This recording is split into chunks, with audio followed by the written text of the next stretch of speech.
Red Notice was entertaining, but kind of what I expected. But before I get into my review of this movie, please consider this your spoiler warning because I will be talking spoiler-ish.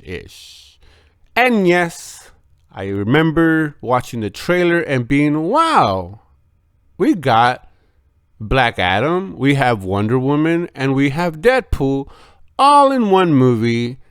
I bet you it's going to be awesome. I was disappointed in it, but not disappointed in the entertaining part of it because I was super entertained.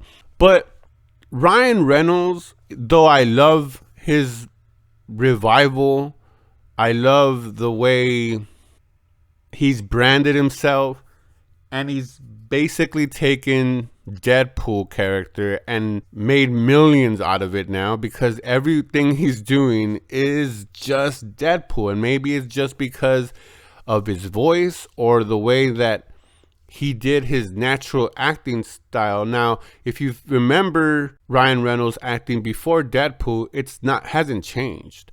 But because Deadpool was so successful and now we associate him solely on Deadpool, and when he does these comedy action flicks, the way he does it, it just brings it out. And I've seen a ton of movies, even from Free Guy, from The Hitman's Wife Bodyguard, to now Red Notice. It's that same acting style. And I was just like, throughout the movie, I was thinking like, okay, it's Deadpool. And then The Rock, this was basically The Rock's character in the Fast and the Furious franchise. And I was like, oh, okay, this is just another Hobbs and Shaw situation because it was literally that. The banter between both The Rock and Ryan Reynolds was exactly that. To the point where I wrote in my notes, I put the comedy between The Rock and Ryan Reynolds seems forced. The same way that it felt forced between Hobbs and Shaw in that movie, where you were like, okay, we get it. You guys don't like each other. We get it. You guys are on each other's throats. We get it. Like, you guys, aren't fit to be together. But then there's an underlying man crush that you guys both have towards each other. And even Ryan Reynolds' character acknowledges that. Now, the movie acknowledges a bunch of stuff that we as the viewer are going to see and say, this is ridiculous. How did this happen? And the movie acknowledges that, hey, it's ridiculous, but it doesn't make it any better because you acknowledge that, hey, this plot device was convenient enough that, or this plot device happened, and don't worry about it. We acknowledge that it's fantastical, but yet, it's funny because we acknowledge it, and it's not. It was funny for the first couple of times. Then it becomes kind of like, all right, you're kind of losing me now. And to our third star, Wonder Woman, Gal Gadot, I think she played an okay villain. I enjoyed her actually as a villain more than I thought I would. I don't think she's ever played the villain. I think this will be the first time that she's played the villain, but I actually kind of enjoyed it. So the acting was exactly what I expected. The only twist was, Gadot's character. It's hit and miss. She does a really good job. I said I enjoyed her, but it is hit and miss. And it's nothing to do with, it's not her fault. It's just the way she was written and the fact that this movie relies so heavily on plot devices that you're like, wait, how did this happen? Like in the beginning where The Rock finds Ryan Reynolds or catches up, you're like, how? How did The Rock catch him? They can't be. And then they acknowledge it. Or where Gal Gadot's character is literally everywhere that Ryan Reynolds and The Rock get there, and then she pops up like when they're still in the second egg. She's already in the vault, even though it's just the most secure. But she goes, "Oh, there was an easier way to get in here. How? How did you get in there?" And same thing when they go to the Argentinian jungle, and then they're in the safe, and then she just, oh, I was following you. Where? How were you following them? At least you could have said, oh, I put a tracking device in you, something like that. Now, obviously, at the end, we find out that there was a double cross. Now, the trailers for this movie, I didn't see a lot of them except for the first one, but it wasn't like what it's showing now as it's hitting Netflix. Ryan Reynolds came out in his, because they're doing this individuals. Well, at least I saw it on TikTok. That's the trailers for it. And Ryan Reynolds comes out and says, "Oh, there's double crosses upon another double crosses, and there's like Allen Iverson double crosses." Again, they just because you acknowledge how many double crosses is there doesn't make it any better on how ridiculous it is for all these double crosses. So this is an action comedy, or I don't even know if it's put out there as a comedy, but it should be an action comedy because that's what it is. It's not believable. It's fantastical.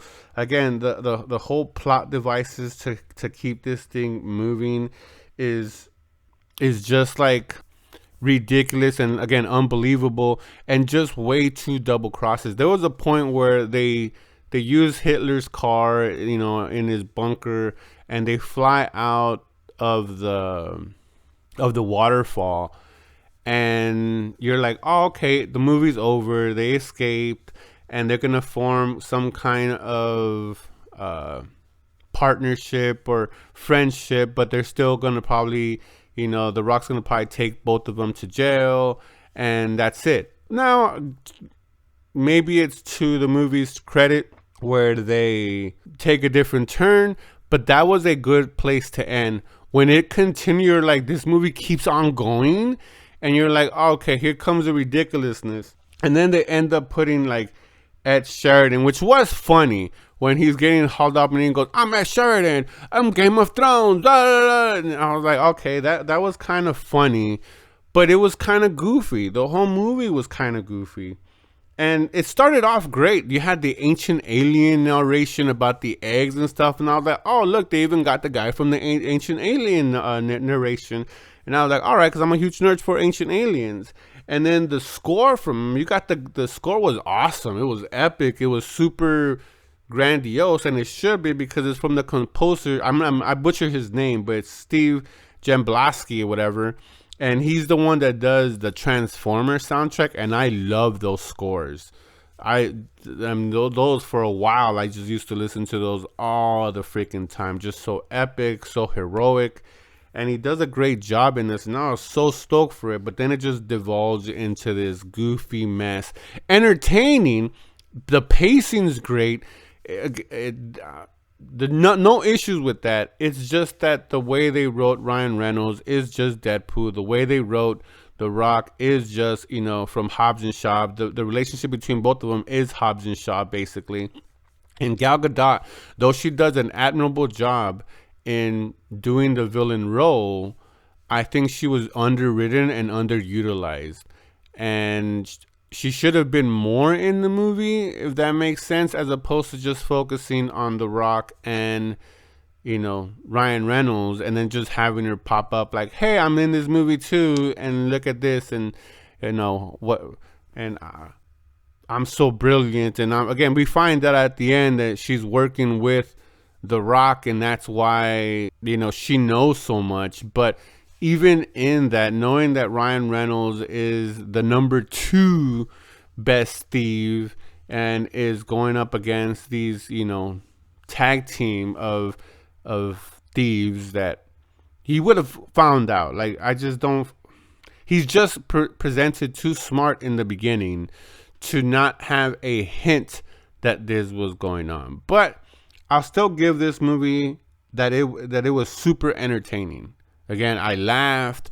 It had me intrigued, even though in an unbelievable way. I was just more curious, like, what is going to happen next? But there wasn't really anything original from a Ryan Reynolds acting or movie performance wise, or The Rock's movies and performance wise. If you've seen them in those other movies, and not only those, in the Rock just plays this bulk, and the jokes that he's big, we get it. He's big, he's muscular.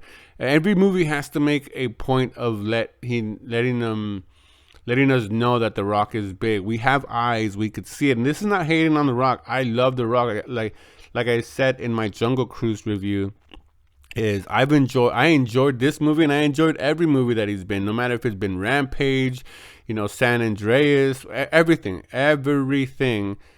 except for probably that Tooth Fairy one where he was in an ice skating, hockey player. But anyways, I've enjoyed him from the beginning of The Scorpion King to now. I've found his acting performance to be right up my alley. But exactly that, he plays the same role, and it's like, oh my god, he's so big and he's so muscular, how could you? And then the jokes, and I get it, self-deprecation is funny, but at some point that self-deprecation humor becomes annoying, and you're like, all right, we get it, move on. And then you do it again. Okay, you're beating the horse too much, it's already dead, leave it alone. So for me, this movie was a C+. Just way too many plot holes, plot devices to move this movie along. The acting, like I've already mentioned, and I'm not gonna beat that horse over and over again. It's just really basic, nothing new, and this movie tries to be too much and to like, oh, look at us, you think what's going on, but look at this twist. Oh, you think we know what's going on, look at this other twist. Oh, and finally, when you have it figured out, look at this twist. And you're like, I see what you did there. So again, some people are really, really gonna enjoy it. Some people are probably gonna hate this, but for an entertaining aspect, I was entertained.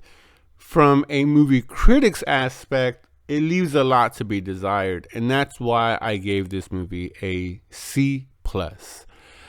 But hey, that is just my opinion. I would love to hear your opinion. So let me know your thoughts down in the comments. And like always, that's a wrap.